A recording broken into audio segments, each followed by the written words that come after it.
Hey traders, Raghee here, and in this recap video I'd like to share with you a few things about relative performance that is popping up, giving us some really good insight into what index futures have very good bullish structure, and the individual names inside these futures contracts that are also, one, confirming the structure, and two, offering setups of their own. So one of the things that we continue to see is the structure moving this market to the upside. Now, I'm usually very uninterested in uptrends until they correct. And this is the first time that we're actually seeing a little bit of a correction right now. Now, unfortunately, every time an uptrend, especially one like this, starts to correct, the first thought most folks have, or the first thing they hear is, okay, that's it. This is the end of the uptrend. It's going to roll over, and that's that. Well, remember, healthy trends correct, and this one really hasn't corrected all that much. So to see a move down to, say, 25,460, even 25,150 would be a welcome correction. So that's one part of this trade. Don't think a little bit of weakness here means the uptrend is over.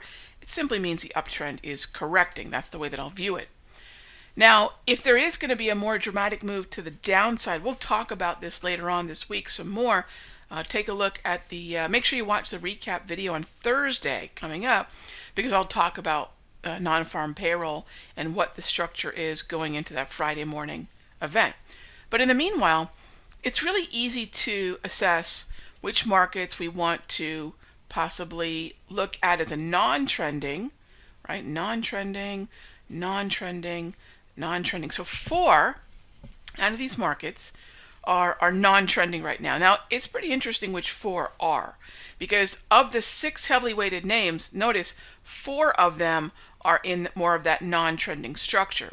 Boeing is trending, 3M is trending, so 2 out of your top 3 are strongly bullish, but only 2 out of your top 6 are strongly bullish, okay? And what I'm keying in on is this wave label right there, bullish, okay?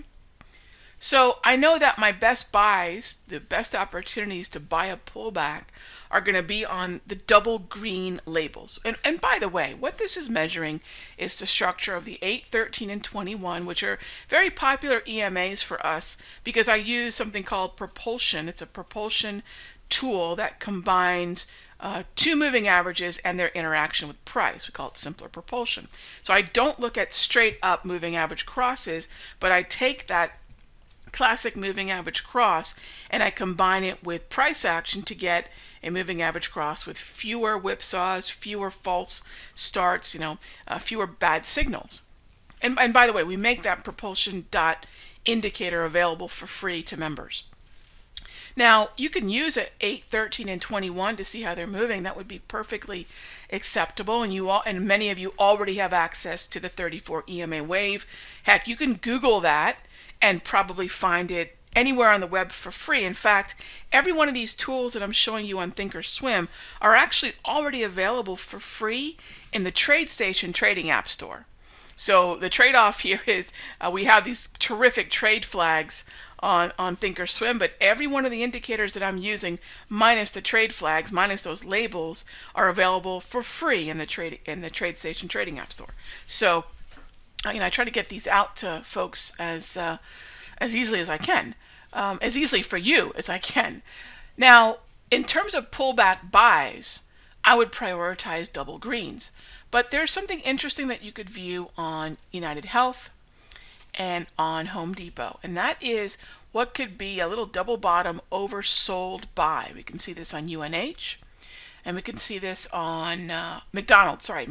There's a different structure on Home Depot. I'll share that with you in a moment. So if we test this area right around the 200 EMA, that would be a terrific opportunity on McDonald's. Now, those would be oversold buys. What about Home Depot that I alluded to just now? Home Depot is another kind of sideways market. So UNH and McDonald's are choppy sideways markets. The occurrence of the steady blue grab candle that we see right here, that tells me that I've got a market that's consolidating. So this is going to be a market that I'll look for this kind of trade.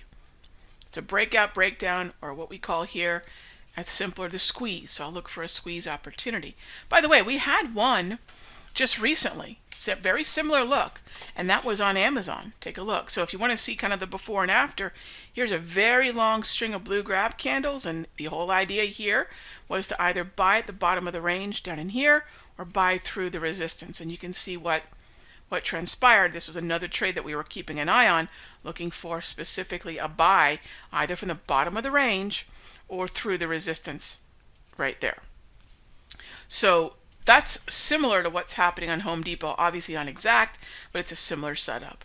So what I'm trying to share with you here is if you can break down any sector, any futures index contract, any ETF, and break it down like this and take a look at the structure of the underlying market via the wave and the grab candles and even say the 8, 13, 21 EMAs, you'll get a really good idea of which markets are going to be great for pullback buys and which markets maybe say sideways with more blue grab candles setting up for maybe an oversold buy like UNH and McDonald's, or like Home Depot is possibly a squeeze buy. Okay, so I wanted to touch on some relative performance here, tell you about a few things that are on my watch list. Hope it was helpful, and I'll see you in the next update.